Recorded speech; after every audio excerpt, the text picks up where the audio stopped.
Welcome to the ParentU podcast, where we want to frame the challenges of the teenage years for parents to see these years as a great work of sanctification in their lives and have a deeper understanding of each other and, most importantly, grow together in the grace of Jesus Christ.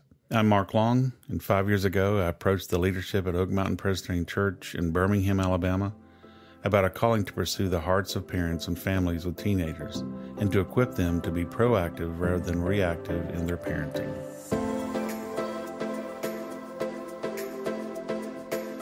One of the things that I've been noticing about our culture is the impact of sports on families.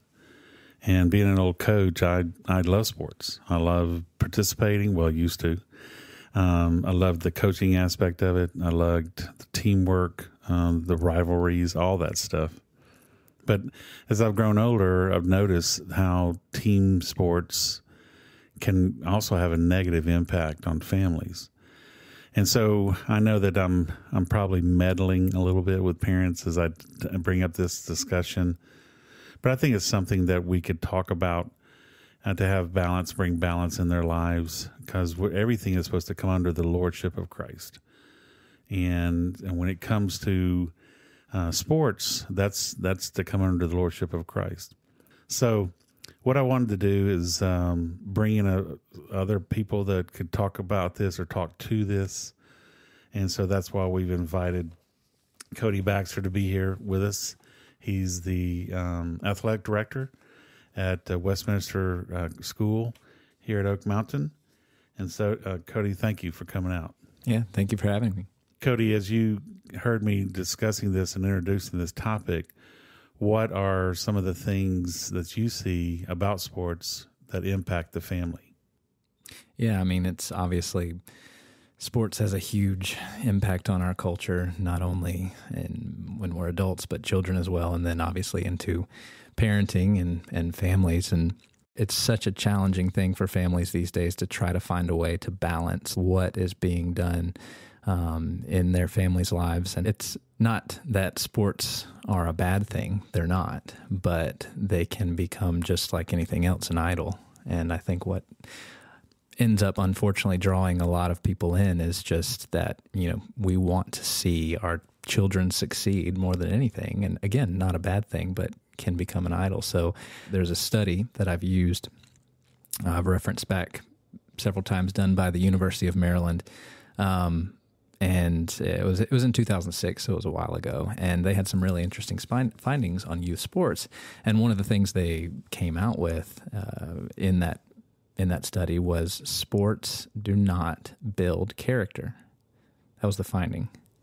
And you're like, well, wait a minute, that doesn't make any sense. That's why my kids play sports, right? I need them in there so that they can do these different things and they can play and become a better teammate and learn how to work together, all that kind of stuff, right?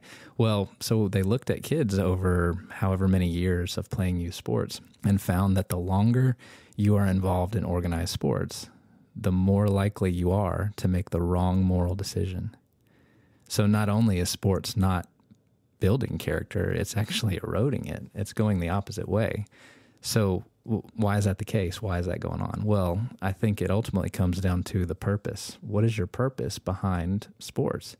If your purpose is win at all costs, well then, yeah, I'm going to do everything possible to do that, to win at all costs. That means bending the rules a little bit. That means, who knows what it could be. But that's what happens. And so if you shift that purpose to become something greater than simply winning games, winning championships, all of a sudden you have a much higher calling. Well, if you're familiar with the Westminster Catechism, the first question is, what is the chief end of man? To glorify God and to enjoy him forever. So our purpose with youth sports is to do essentially what I just said and glorify God and enjoy him forever through how we play, through how we coach, through how we are even parent as fans and support our children, those kind of things. It's very all-encompassing. I've heard it put another way, redeeming sports for Christ. That should be our goal. That should be our mission, because sports, just like everything else in our culture now, is a result of the fall. So if we can do our part to redeem that, then I think we are achieving a much higher purpose, a much higher calling. Now, all of a sudden, sports becomes a great vehicle for which you can develop great character. That's good. That's really good. What would you say to parents to help them with their expectations about sports?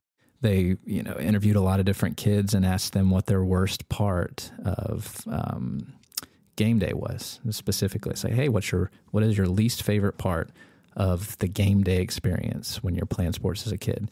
And the top answer was the car ride home.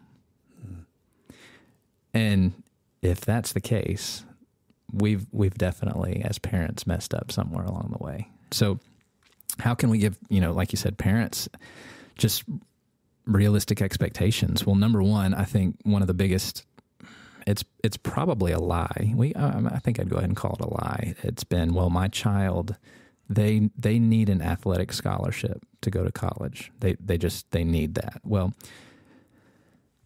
if you go to the NCAA website, this is straight on their website, they actually list the percentage of kids that get scholarshiped into NCAA schools. It's like $2 billion in athletic scholarships that's given out by the NCAA every year in athletic scholarship. There is $50 billion given out in academic scholarships, grants, all these other different kinds of things. That's a huge discrepancy. So you can't make the argument that, well, their only hope is athletics. It's like, no, there's lots of other ways to get scholarships. But also, too, the percentage of those kids getting scholarships into, it lists by sport on the NCAA website what percentage of that sport is going to NCAA. And it is usually in the 2 to 4% area. And again, athletics scholarships are great, and we should, if that is something that your child wants to pursue, go for it. But I do think it needs to be realistically understood by parents that, hey, there is a really, really strong chance it's not going to happen for your child, and that's okay. I think it's, like you said, just keeping yourself as a parent realistically in check by saying, hey, we'll try these things and see, what works out for our child, but not just, not necessarily throwing your whole, just everything at it. Here at Oak Mountain, we've actually had 2 or 3 families that had athletes that went on to the next level. Mm-hmm. And, you were able to watch them. Not saying they did it perfect, because they would tell you they didn't do it perfect. But it looked like they were tracking with their student and then responding to that instead of going, here's what I think you're going to do. No, they waited to see, wow, he's really good in soccer. He's really good in baseball. And then responding to that, just like you said. But talk to me about building anxiety in kids who participate in sports. Anything come to your mind? Yeah,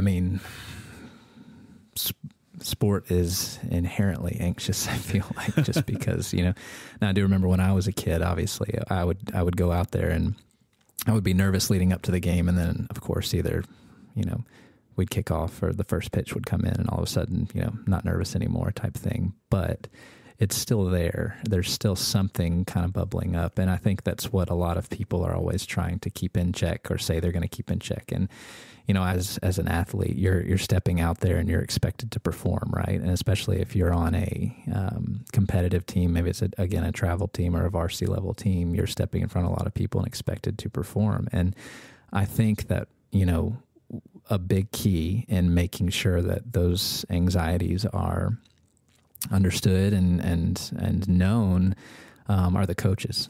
I think you want to make sure that your child is with a coach that is concerned way more than with who they are as a son or daughter in Jesus Christ, and not necessarily what they can do athletically. So I've heard it referred to before as you can have a transactional coach, which is somebody who views the student or the athlete as, simply a means to an end.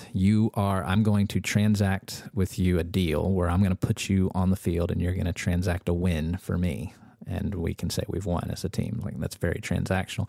Well, the flip side of that would be a transformational coach. A transformational comes up underneath and lifts up that student and says, no, I'm actually going to show you why our purpose is something greater than you just stepping out there and transacting a win for us. So if we can, surround our kids with, coaches, men and women who are looking out for the good of those athletes in that way, that's such a great way to alleviate those anxieties. I heard a great author say, and I think he probably got it from another author, but he said, when the good thing becomes the main thing, then it can become the bad thing. Mm-hmm. And, we all can lean and drift toward making things idols. My biggest concern is how it impacts parents. Will they see that God is using sports, their kids' sports, to sanctify them? Not just the kids, but sanctify them. And then two, how parents are utilizing sports for the good. Because if you teach your kid that soccer is the most important thing, if you teach your daughter that volleyball is the most important thing, or whatever it may be, then it becomes the main thing, and then they realize that's where they are going to get their identity. So I think even as we've talked, we're just trying to help encourage some balance, just having a balanced approach about sports, because I love sports. And we live in the state of Alabama. You better like sports. You don't have to, because I've got a lot of friends that are not sports-minded at all. But I just think for us, whatever we're involved with, we must have a balanced understanding of how it plays in our lives. Again, we want to say thank you to Cody Baxter for joining us on this discussion. He's the athletic director at Westminster School here at Oak Mountain, and we're grateful for his insights and his wisdom. ParentU is a ministry of Oak Mountain Presbyterian Church. I'm Pastor Mark Long, and thanks for listening.